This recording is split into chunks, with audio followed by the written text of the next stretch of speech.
depender... Se você vai num cassino e sempre que você girar a boletinha lá, você ganhar dinheiro, perde a graça. Eu não quero mais, nada me motiva mais a fazer. E hoje, muitas vezes, a gente tá em casa no sofá, tem comida na geladeira, tem água ali, os seus pais te ajudam, etc. E você fica, e aí, o que eu faço agora? Aí o seu sistema de dopaminérgico muitas vezes te joga pra quê? Pornô em excesso, videogame, drogas. Cara, que louco. E olha que maneiro.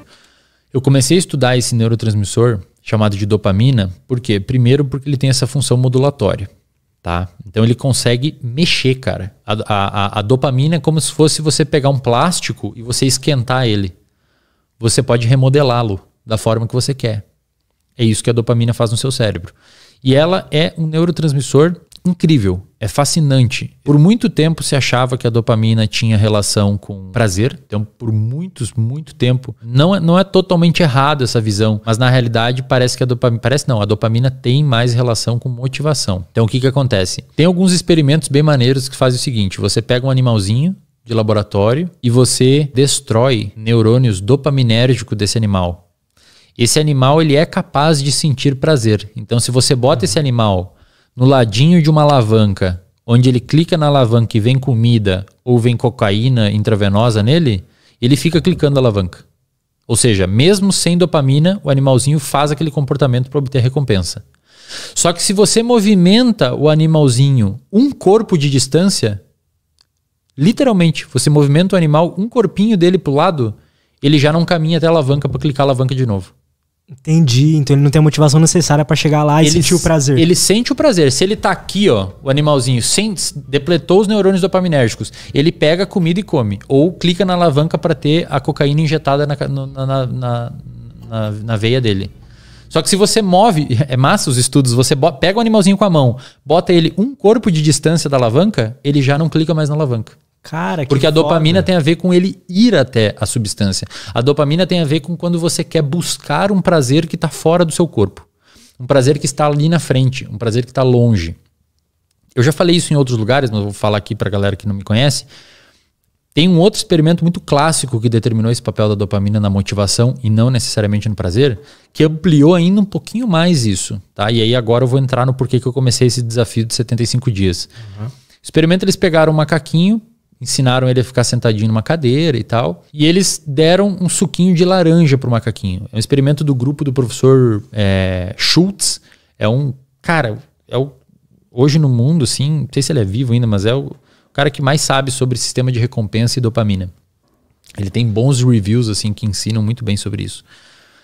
Ele ensinou o macaquinho a ficar numa cadeira e ele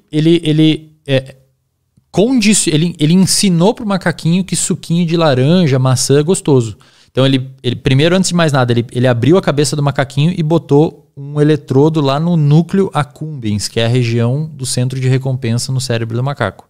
E esse eletrodo consegue identificar a atividade neuronal dessa região. Uhum. Então, quando essa região aumenta a atividade, o eletrodo consegue detectar, significa que o animal está sentindo prazer. Ou que tem aumento de dopamina, tá? O que ele viu? Ele pegou o macaquinho, deu um suquinho de laranja, um suquinho de maçã, ele viu que explodiu a quantidade de dopamina no cérebro do animal. O animal sentiu prazer. A dopamina também é sobre prazer, mas mais sobre motivação, porque você consegue sentir prazer sem dopamina. Uhum.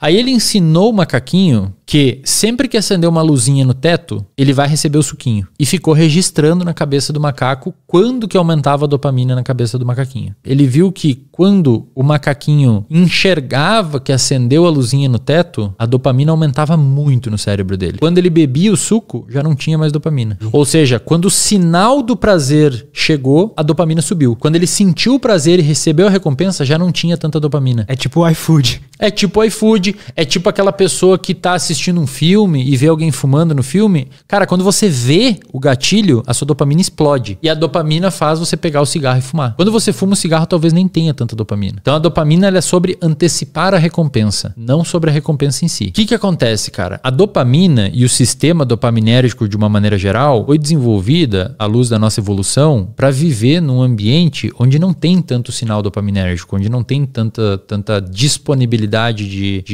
de situações hiperdopaminérgicas como hoje. Fica te estimulando o tempo inteiro. Exato. Então a dopamina, quando você abre um livro de neurociência clássico, você vai ver que o que eles usam para explicar a motivação? Comportamento de beber água, comportamento de comer, de se alimentar, sexo. Por quê? Porque a dopamina funcionou para isso durante a nossa evolução. A gente acordava de manhã nas cavernas lá e tinha que ficar motivado e preocupado com o que ia comer, se tinha água para beber ou se ia cuidar da prole, etc. Faz sentido. Hoje a gente não precisa se preocupar mais com isso. Inclusive tem alguns pesquisadores que argumentam que a sociedade hoje ela é tão deprimida e tão ansiosa justamente por isso. Porque o nosso sistema ele se desenvolveu para se preocupar com algumas coisas e hoje a gente não precisa se preocupar com tanta coisa. A gente não precisa urgentemente de coisas hoje, vitais para viver. Via de regra, as pessoas têm coisas para comer. Via de regra, as pessoas têm água para beber e abrigo para dormir. E o sistema dopaminérgico ele foi desenvolvido para você viver num ambiente onde você sempre precisa estar engajado buscando alguma coisa. E hoje, muitas vezes, a gente está em casa no sofá, tem comida na geladeira, tem água ali, os seus pais te ajudam, etc. E você fica, e aí, o que eu faço agora? O que eu faço? Aí o seu sistema de dopaminérgico muitas vezes te joga pra quê? Pornô em excesso, videogame, drogas. Essas coisas, elas jogam muito dopamina pra você. Jogam muita né? dopamina. São comportamentos hiperdopaminérgicos. Muito. Os jogos de videogame, por exemplo, são desenvolvidos para liberar muita dopamina. O sexo, a pornografia, naturalmente libera muita dopamina.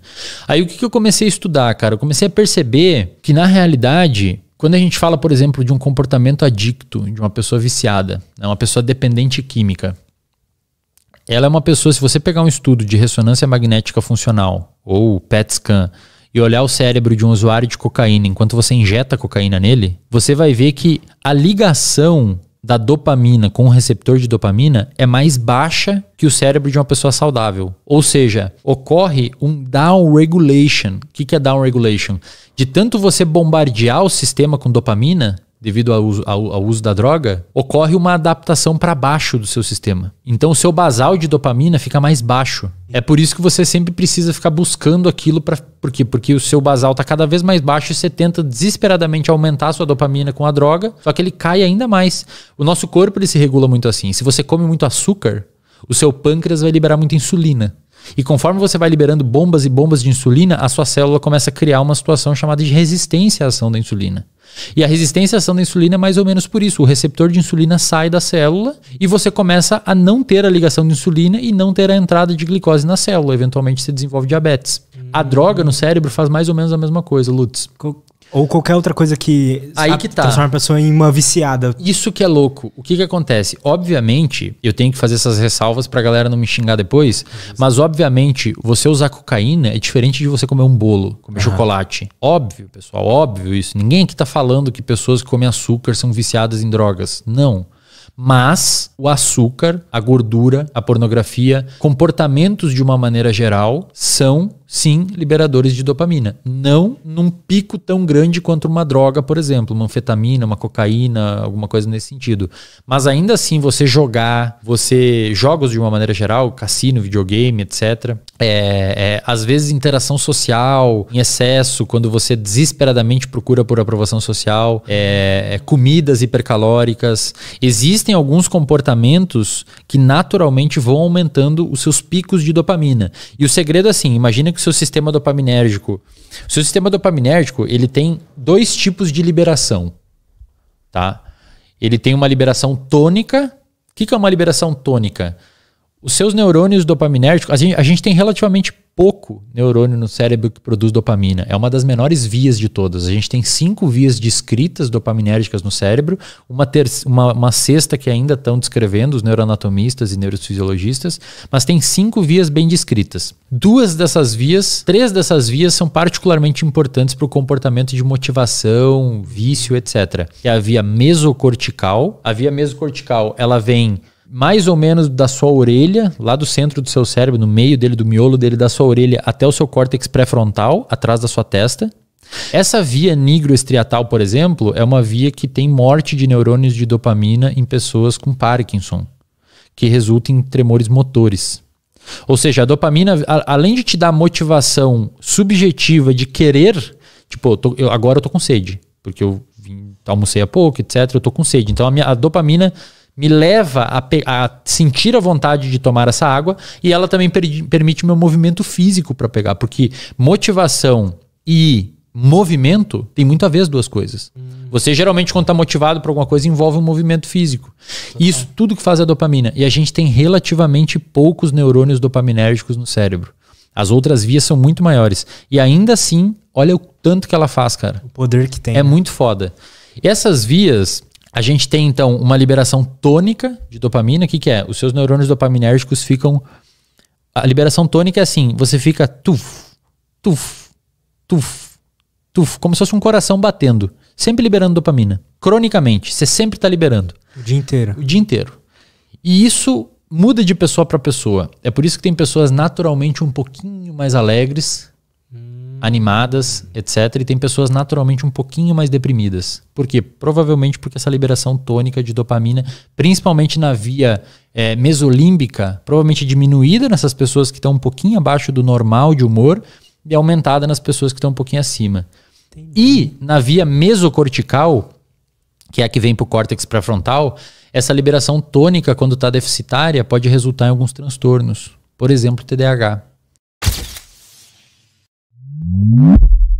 Por quê? Porque o córtex pré-frontal ela é envolvido com as nossas funções executivas, como atenção, memória de trabalho. Por exemplo, para você prestar atenção em mim agora e sustentar a atenção nessa conversa, você está usando seu córtex pré-frontal. Muito. E se você não tem dopamina nessa região, dificulta o trabalho dele.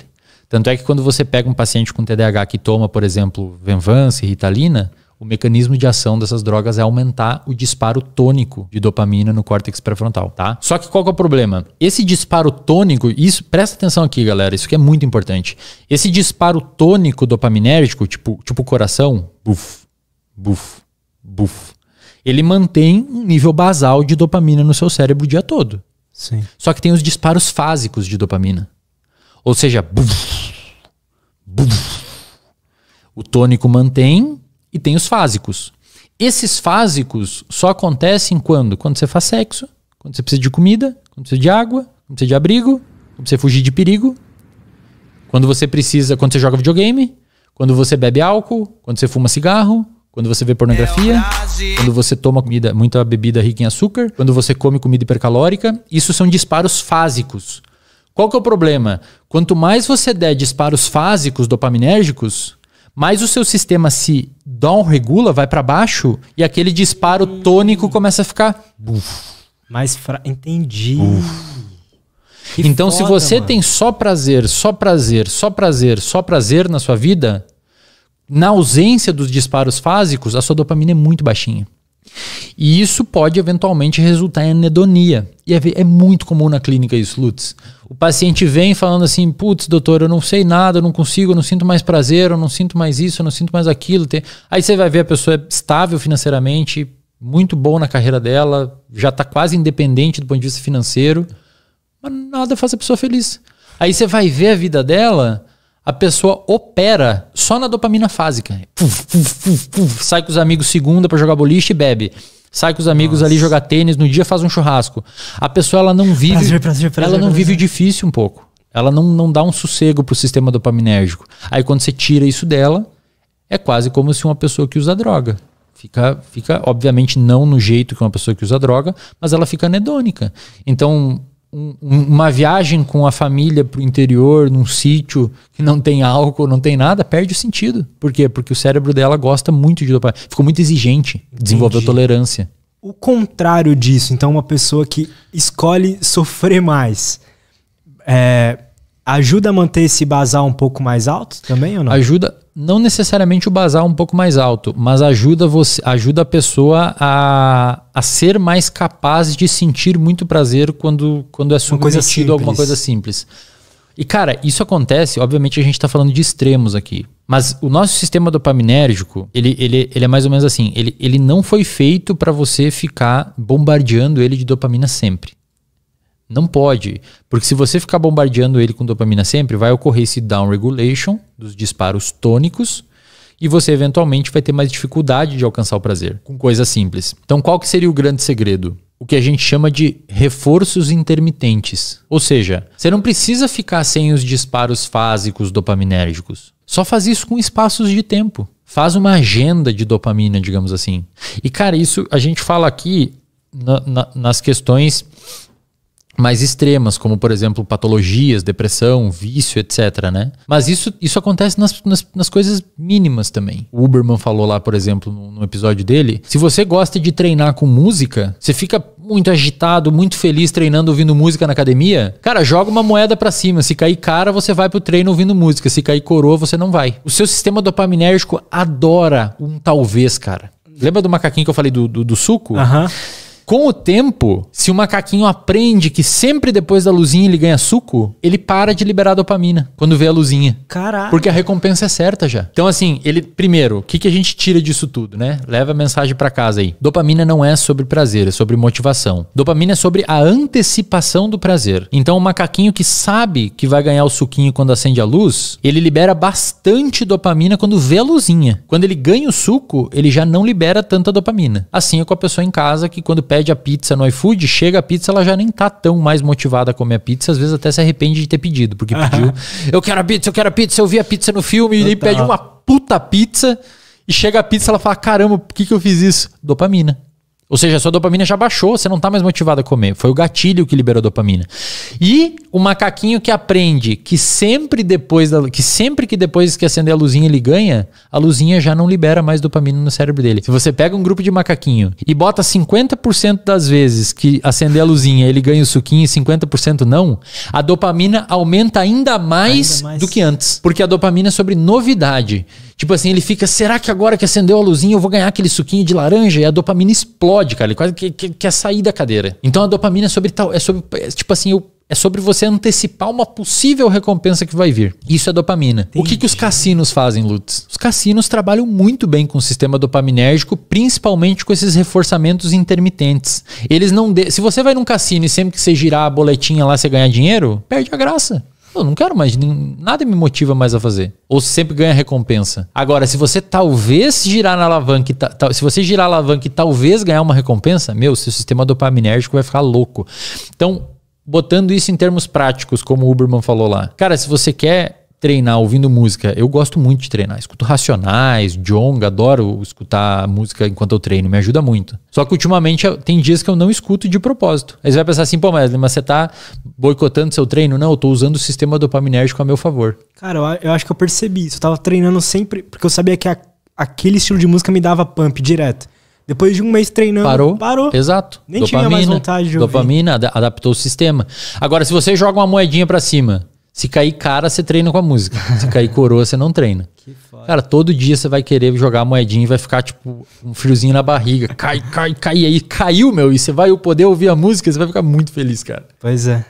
E aí eu descobri o quê? Eu vou tentar fazer um experimento. Eu não recomendo isso pra ninguém, eu não sou nutricionista, eu não sou educador físico.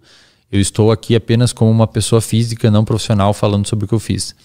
Eu comecei a fazer esse jejum dopaminérgico para tentar readaptar o meu sistema dopaminérgico. Então eu cortei tudo. Toda quarta-feira eu comia hambúrguer, tomava uma cerveja IPA. Todo final de semana, cara, vinhozinho, etc. Eu falei, não, eu vou fazer um jejum de dopamina e vou ver se eu consigo voltar a sentir. Não, ainda desde daquela vez, nunca mais bebi álcool, nada assim.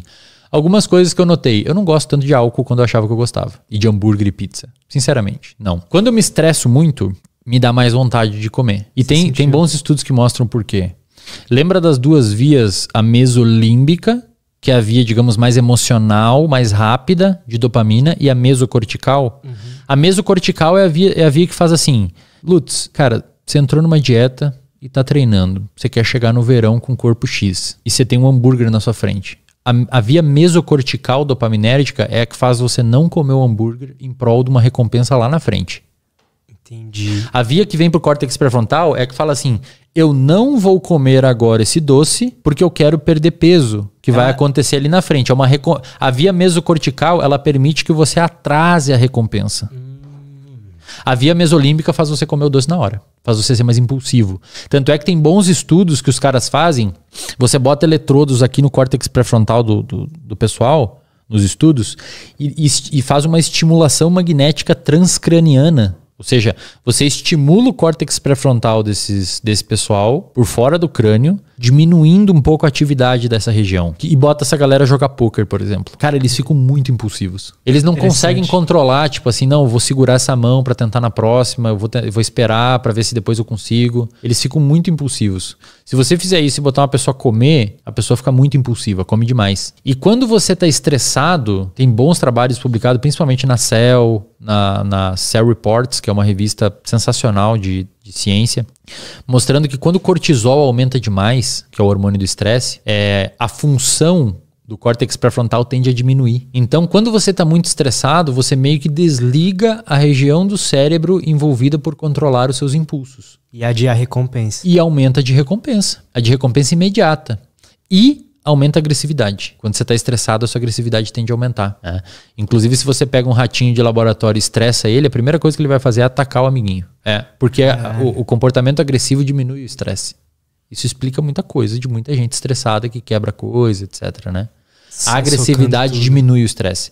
Então, o que eu fiz? Falei assim, não, eu vou tentar me submeter num contexto dopaminérgico, hipodopaminérgico, com menos dopamina, para ver se eu consigo sentir alguma coisa. Então eu senti isso, senti que eu não gosto tanto de álcool quanto eu achava, senti que eu não preciso tanto daquelas comidas quanto eu precisava, mas tem uma questão, parece que a minha impulsividade com o trabalho aumentou. Como assim? Quando a gente fala de vício, eu vou fazer uma ressalva aqui para que a galera que está assistindo acompanhe para frente, tá? Já com essa nova nomenclatura. Quando eu falar de vício, pessoal, ou droga, eu não tô dizendo necessariamente com coisas ilícitas, tipo cocaína, crack, etc. Eu tô falando, tipo, até vício de comportamento. Vício em pornografia, vício em videogame, vício em comida. Embora exista uma discussão enorme na literatura se existe ou não um vício em comida, umas pessoas acham que sim, outras dizem que não. Eu assumo que sim. Eu assumo que você consegue ficar dependente ou muito necessitado de um alimento. Então, quando eu falar vício aqui, eu tô falando de todo esse globo. Cara, vício, pra você ter uma noção, pode, por exemplo, pacientes que pararam de usar cocaína porque entraram na igreja. Eles podem ficar viciados na igreja. Eles podem trocar o comportamento de recompensa deles da cocaína pro grupo social que eles foram inseridos. Você pode ser viciado numa narrativa, cara. Por exemplo, comunismo, direita, esquerda. Você pode se viciar numa narrativa, sabe? E por que você pode se viciar numa narrativa? Porque aquilo é recompensador para você. Muita dopamina. Você pode, até uma pesquisadora chamada Anna Lembke, que é uma psiquiatra de Stanford que estuda muita adição, ela fala que os alcoólatras, ela trabalha muito com alcoólatra, os alcoolistas que melhoraram do alcoolismo podem viciar nos alcoólicos anônimos. Porque você troca o vício. E eu acho que eu troquei. Eu acho que eu troquei a minha impulsividade por, sei lá, hambúrguer, pizza, por trabalho. Então eu tô percebendo que eu tô direcionando mais a minha motivação e o meu comportamento para trabalho. E eu me considero um pouco workaholic. Eu acordo pensando em trabalho, eu trabalho o dia todo, eu durmo pensando em trabalho. E comecei a treinar mais também na academia. Então, acho que o meu sistema dopaminérgico meio que guiou pro lado, para outros lados, aquilo que eu já fazia, só que talvez para lados mais funcionais. Eu, pelo menos, acho melhor ser viciado em trabalho do que em álcool.